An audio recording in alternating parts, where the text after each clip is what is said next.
Hello traders. Welcome है आपका global alpha syndicate में। आज वापस से हम निफ्टी का डिटेल एनालिसिस करेंगे आने वाले वीक के लिए, और आने वाले शॉर्ट टर्म में निफ्टी क्या कर सकता है इसका थोड़ा व्यू देखेंगे। निफ्टी में क्या चीज़ें हो सकती है। तो हम आज कोई बिना बात किए हुए, क्योंकि ग्लोबल की न्यूज़ और यूएस से न्यूज़ का आना ये अब सबके लिए कॉमन हो गया है, तो बिना कोई बात किए हुए आज सीधा चार्ट पे चलते हैं और चार्ट पे चीज़ों को थोड़ा समझ लेते हैं। ठीक है। हमने कुछ पहले ऐसा डिस्कस किया हुआ था कि अगस्त 2025 के लो के ऊपर मार्केट क्लोज होता है तो यहाँ से मार्केट थोड़ा बुलिश हो सकता है। क्लोज भी हुआ मगर इमीडिएटली फेकआउट किया, ब्रेकआउट इमीडिएटली फेकआउट जैसा सीन किया है। ठीक है ना। और फिर कंटिन्यू मार्केट 3 दिन गिरा। लास्ट फ्राइडे भी मार्केट अच्छा था, अच्छी तरह से गिरा है। अभी हम आगे का क्या व्यू रखेंगे, आगे के लिए हमारे क्या बाइस है, तो हम दोनों साइड के बाइस अभी भी रखेंगे। उसमें हम लोगों को कोई चेंजेस नहीं है। मार्केट यहाँ से रिवर्स होकर ऊपर भी जा सकता है और नीचे भी आ सकता है। इसको समझने के लिए मैंने लास्ट जब निफ्टी की एनालिसिस की वीडियो हम लोगों ने बनाई थी, जब भी हम लोगों ने डिस्कस कर लिया था, आप वीकली टाइम फ्रेम में चलो या फिर मंथली टाइम फ्रेम में चलो, मैंने कहा था कि अप्रैल का महीना अगस्त लो के ऊपर क्लोज होना चाहिए। अगस्त 2025 के लो के ऊपर क्लोज होना चाहिए तो हम बुलिश हो सकते हैं। और ज़्यादा बेहतर ये है कि अगस्त 2025 के लो के ऊपर क्लोज होते हो, हो उसके अलावा एक चीज़ और करे, पिछले मंथ का जो हाई है उसको भी ट्रेड कर ले, ऊपर जाके कुछ यहाँ ऐसा वर्क करे और थोड़ा ऊपर ही रहे, अगस्त लो के ऊपर ही अप्रैल का मंथ रहे, तो हम बुलिश हो सकते हैं। ठीक है ना। अगर ऐसा नहीं होता है, अगस्त तो 2025 के लो के नीचे ही क्लोजिंग होती है, तो हम ये समझेंगे कि जो एक 40 डे का मार्केट कंटिन्यू क्रैश हुआ था उसका एक करेक्शन है और एक लोअर हाई बना के मार्केट नीचे वापस गिरेगा। तो हमारे पास में 3 ऑप्शन है। पहला ऑप्शन तो ये है कि अप्रैल का मंथ अगस्त 2025 के ऊपर क्लोज हो। दूसरा और ऑप्शन है कि ये भी करे कि पिछले महीने का जो हाई प्राइस है उसको भी ट्रेड कर ले। वह हाई प्राइस को ट्रेड करके हाई प्राइस के ऊपर क्लोज हो गया तो फिर इसका मतलब है कि अगस्त के भी ऊपर क्लोज हो गया। ठीक है ना। और तीसरी तीसरी एक और चीज़ है जो मैं आपको चार्ट्स के ऊपर दिखाता हूँ। आप वीकली टाइम फ्रेम में जाओ, और वीकली टाइम फ्रेम में आप जाओगे ना तो लास्ट ईयर मार्केट ने ऐसा किया है। लास्ट ईयर भी अप्रैल का मंथ है, अप्रैल का महीना, और अभी भी सेम वैसा ही चीज़ है। देखो अप्रैल का मंथ स्टार्ट हुआ, 1 2 3, 3 वीक कंटिन्यू एक ग्रीन कैंडल, फिर अचानक से एक रेड कैंडल। आप लास्ट ईयर भी देखोगे तो सेम चीज़ वही है। ये देखो अप्रैल का महीना, 1 2 3 4, 4 कैंडल है ग्रीन, उसके बाद में फिर एक कैंडल है रेड, एक कैंडल रेड आई, और उसके बाद में ये रेड कैंडल का हाई ब्रेक होते हुए ये वाली कैंडल का हाई ब्रेक होते से मार्केट वापस बूम हो गया था। तो अभी भी ऐसा हो सकता है कि इसका हाई ब्रेक करके सीधा बूम हो जाए। तो तीसरी चीज़ ये है। तो जो बुलिश लोग हैं, बायर्स हैं, उनके लिए तो ये चीज़ें मैंने बता दी कि भाई अगस्त के ऊपर मार्केट क्लोज हो जाए। दूसरी चीज़ ये है कि पिछले महीने के हाई को टेस्ट कर ले, ट्रेड कर ले। या फिर तीसरा सीन ये है कि जो ये वीकली टाइम फ्रेम में पहले भी मार्केट ने किया है, इस जगह पे आप देखोगे तो यहाँ देखो मार्केट ने पहले किया है, ये वाला मार्केट ने पहले ऐसा किया हुआ है। तो ऐसा ही सीन अगर मार्केट अभी भी कर रहा है, क्योंकि महीना भी वैसा ही सिमिलर है, वही सारी चीज़ें अभी भी है। तो अब अगर ऐसा होता है तो जो पिछला वीक गया है इसका हाई प्राइस अगर क्लोज हो के ऊपर ट्रेड हो जाता है तो हम बुलिश हो सकते हैं। अगर ऐसा नहीं होता है, अगर हम अगस्त 2025 के नीचे ही है तो फिर हम नीचे डाउन साइड के लिए देखेंगे, हम बेरिश ही होंगे। ठीक है। अभी हम डेली टाइम फ्रेम में थोड़ा चलते हैं और इंट्राडे के लिए, मंडे के लिए हम कुछ लेवल्स देख लेते हैं। तो आप देखोगे तो ये वाले लेवल का हमारा काम हो चुका है, कोई ख़ास इसमें है नहीं। ठीक है ना। आप ये 13 अप्रैल 2026 का जो लो प्राइस है उसको इंट्राडे के लिए यूज़ कर सकते हो। उसके नीचे फिर ये गैप अप मार्केट ओपन हुआ था, तो आपके पास में ये क्लोजिंग प्राइस भी है 7 अप्रैल की, ठीक है। और ऊपर आप देखोगे तो अगस्त लो है।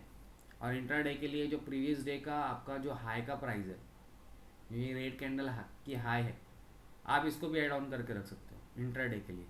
अब मार्केट क्या कर सकती है, मार्केट फ्लैटिस भी ओपन हो सकती है, फ्लैट मार्केट ओपन हो, फ्लैट मार्केट ओपन होगी तो फिर आपको क्या चाहिए, आपको कोई कंफर्मेशन सेटअप चाहिए, शायद डाउन साइड का चाहे पॉजिटिव साइड का। पॉजिटिव साइड का आपको सेटअप मिलता है तो आप अगस्त लो या फिर प्रीवियस डे लो, यानी जो अभी फ़िलहाल जो वीक कंप्लीट हुआ है, जो अभी वीक कंप्लीट हुआ तो लास्ट फ्राइडे का जो हाई प्राइस है आप उसको मार्क करके रख सकते हो, इस प्राइस को, इसको आप टारगेट बना सकते हो। और डाउन साइड में कोई आपको ट्रेड मिलती है, कंफर्मेशन मिलता है, तो आप 13 अप्रैल के लो की प्राइस को आप टारगेट बना सकते हो, जो एक स्विंग जैसा सीन किया है मार्केट ने। और उसके बाद भी मार्केट नहीं रुकता है तो फिर आप नीचे के लेवल को, जो ये गैप भी है मार्केट में, ये गैप को भी आप नज़र में रख सकते हो, शायद ये भी फिल करने के लिए मार्केट आ जाए। ओके, बाकी फंडामेंटली कोई ऐसी खास ऐसी अपडेट जैसी न्यूज़ नहीं है। बाकी जो न्यूज़ आ रही है वो छोटी मोटी न्यूज़ है, उसको इतना ज़्यादा क्या ही नोट करेंगे।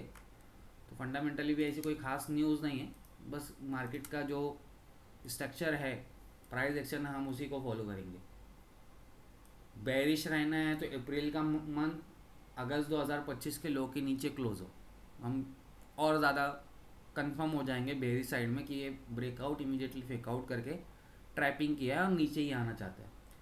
और बुलिश होना है तो मैंने बताया कि अगस्त 2025 के ऊपर अप्रैल की क्लोजिंग हो जाए, और ज़्यादा बेस्ट है कि पिछले महीने के हाई को टेस्ट कर ले, वहाँ ट्रेड हो जाए तो ज़्यादा अच्छा हो जाएगा, ठीक है ना। और आप लो मार्क करना चाहो तो आज का लो भी मार्क करके रख सकते हो कुछ पोजीशन बनाने के लिए। बाकी कोई खास चार्ट में और एक्स्ट्रा कोई लेवल मार्क करने की ज़रूरत नहीं, सिंपल सा चार्ट रखना है आपको, ठीक है। फिर हम देख लेते हैं थोड़ा बैंक निफ्टी को। बैंक निफ्टी में स्ट्रेंथ थोड़ी ज़्यादा है। अब इसका वीकली टाइम फ्रेम का चार्ट देखोगे ना, थोड़ा मैं इसमें से लेवल्स को थोड़ा कम कर देता हूँ, कोई खास अब हमको ये इसको निकाल देंगे, इसका कोई खास हम लोगों के लिए कोई काम नहीं है। और हम क्या करेंगे, इसको भी निकाल देंगे नीचे के लिए, सीधा हम इसी को टारगेट बनाएंगे अगर नीचे मार्केट उतरता है तो यहाँ से। और ऊपर के लिए हम लोगों ने ऑलरेडी लाइन लेवल्स ऐड करके रखे हुए। आप इसका वीकली टाइम फ्रेम का चार्ट देखोगे ना, इसके वीकली टाइम फ्रेम में अभी भी स्ट्रेंथ बाकी है, कुछ खास खराबी नहीं है, बुलिश मार्केट अच्छा अब तक भी है। मगर ज़्यादा बुलिश ये हो कि जो पिछला ऑल टाइम हाई है इसका, पिछला ऑल टाइम हाई आप इसका देखोगे ना तो यहाँ कहीं बनेगा इस जगह पे, या फिर आप लास्ट ईयर का चार्ट ओपन कर सकते हो। और लास्ट ईयर के चार्ट को ओपन करने के बाद में ना आप लास्ट ईयर का जो हाई प्राइस है इसके ऊपर मार्केट निकल जाए, इसके ऊपर मार्केट निकल जाए तो हम और इसमें और ज़्यादा पावरफुल तरीके से स्ट्रॉन्ग हो जाएंगे। अगर ऐसा नहीं होता है, अगर मार्केट ऐसा नहीं करता है तो फिर जो सारी चीज़ें हमने नीचे की मार करके रखी हुई है कोई उसमें चेंजेस नहीं, सब कुछ वैसा ही है। और इसमें भी आप लोगों को मैंने वही चीज़ समझाई कि क्या है, सिंपल सा है, गैप डाउन ओपन होता है तो भी लेवल्स आपके पास में है, गैप अप ओपन होता है तो भी लेवल्स आपके पास में। बस आपको क्या करना है, कंफर्मेशन के साथ में ट्रेड करनी है, आपको कंफर्मेशन के साथ में ट्रेड करनी है, कंफर्मेशन लो और फिर ट्रेड करो, ठीक है ना। तो आप सही तरीके से ट्रेड कर पाओगे। इसमें से कोई खास लेवल जो है आप ऐड और रिमूव करना चाहो तो हम देख लेते हैं, कोई ऐसा इम्पोर्टेंट लेवल नहीं होगा तो हम उसको रिमूव कर देंगे। वैसे तो ऑलवेज सारे इंपॉर्टेंट लेवल ही है। नीचे के लेवल्स आपके पास में ये स्विंग है, फिर ये गैप अप ओपन होने के बाद में उसका 50 का लेवल, या फिर आप सीधा इसकी हाई प्राइस को ही मार्क करके रख सकते हो। और आप साइड में तो क्या है, आपका पहला टारगेट तो यही रहेगा जहाँ से मार्केट रिवर्स हुआ है, बाकी फिर ऊपर इसके और भी लेवल है। सेंसेक्स में निफ्टी जैसा ही सीन है, सेंसेक्स में कुछ खास चेंजेस है ही नहीं, जैसे निफ्टी का चार्ट है वैसे ये भी चार्ट है। इसके अंदर हम लोग क्या करते हैं, जो थोड़े एक्स्ट्रा लेवल्स हैं ना हम उसको रिमूव कर देते हैं, जो ऑलरेडी वर्क हो चुकी है ये भी हम निकाल देंगे, ठीक है ना। और मार्केट फ़िलहाल अभी इसके भी नीचे आ चुका है, तो हमारा इसका भी कोई काम नहीं है। अब नीचे इस लेवल को टारगेट करेंगे या फिर ये गैप को टारगेट करेंगे, जो मार्केट गैप ओपन हुआ था। और ऊपर साइड में क्या है, ऊपर साइड क्या कर सकते हो आप, एक चीज़ और ऐड करके रख सकते हो, जो फ्राइडे के का हाई प्राइस है आप उसको ऐड करके रख लो, ठीक है ना। और बाकी चार्ट्स में और ज़्यादा कोई आपको चेंजेस करने नहीं है, बाकी सारा व्यू हम लोगों का वैसा ही है। इसमें भी एक चीज़ ये है, जो पिछले महीने का जो हाई प्राइस है, जो पिछले महीने का जो हाई प्राइस है, मार्केट उसके ऊपर निकल जाए तो ज़्यादा बेहतर है। मार्केट उसके ऊपर निकल जाए तो फिर ज़्यादा बेहतर है, क्योंकि फिर हमको थोड़ा सा स्ट्रेंथ मिल जाएगा मार्केट में काम करने के लिए। और दूसरा आप ये कर सकते हो कि ये जो मई है ना, मई का जो ओपनिंग प्राइस है, ओपनिंग प्राइस कम से कम मार्केट यहाँ तक आ जाए, कम से कम मार्केट यहाँ आ जाए, इसको टच कर ले। अगर इसके नीचे ही नीचे अप्रैल की क्लोजिंग हो जाती है, इसके नीचे ही अप्रैल की क्लोजिंग हो जाती है, तो फिर ये बेरिश है। और इसने बहुत अच्छे तरीके से सेटअप को फॉलो भी किया है। इसने पिछले ईयर के लो को सबसे पहले टेस्ट करने की कोशिश की है। टेस्ट हुआ नहीं सही तरह, थोड़ा पहले से रिवर्स हुआ है, मगर हम इसको अप्रॉक्स टेस्टिंग ही मानेंगे। शायद किसी और चार्ट में या चार्ट फ्लिप होने की वजह से या किसी और इशू की वजह से शायद इसने कहीं और किसी ब्रोकिंग में कहीं टच कर दिया हो। ट्रेडिंग व्यू पे तो नहीं बता रहा है, होता है ऐसा भी बाज़ दफ़ा, चार्ट लीगिंग के वजह से ये सारी चीज़ें होती है। बाकी इसमें भी हमारा कोई ख़ास व्यू नहीं है। मंडे के लिए क्या है कि मार्केट फ्लैटिश अगर ओपन होता है तो आपको कंफर्मेशन चाहिए, गैप डाउन ओपन होता है तो फिर बहुत ज़्यादा गैप डाउन ओपन होता है तो फिर थोड़ा रिकवरी जैसा सीन नज़र आएगा। तो ऐसे सिनेरियो में आपको सारी चीज़ें और भी मार्क करके रखनी है। मार्केट ने कुछ ऐसा प्राइस एक्शंस कुछ अलग तरीके का मंडे के दिन दिखाया है, तो टेलीग्राम के ऊपर अपडेट आ जाएगी, कुछ लेवल्स और ऐड ऑन और रिमूव होके आ जाएंगे। अभी फ़िलहाल हमारा व्यू ऐसा ही है, कोई ज़्यादा कोई हमारा इसमें चेंजेस है नहीं, तो हम इसी को ही चार्ट्स के अंदर रखेंगे और इसी के हिसाब से प्लानिंग करेंगे।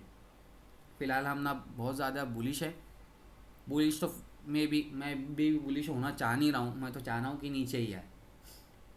और बेयरिश होने के लिए भी क्या है कि कोई कंफर्मेशन चाहिए। अभी यहाँ से हम बेयरिश के लिए एकदम भी बैठ नहीं सकते हैं, ये चीज़ें अप्रैल का मंथ में बायर्स के हाथ में आई हुई है, तो ये शायद 2-3 दिनों में भी कुछ ऐसा कर जाए कि मार्केट बुलिश हो जाए।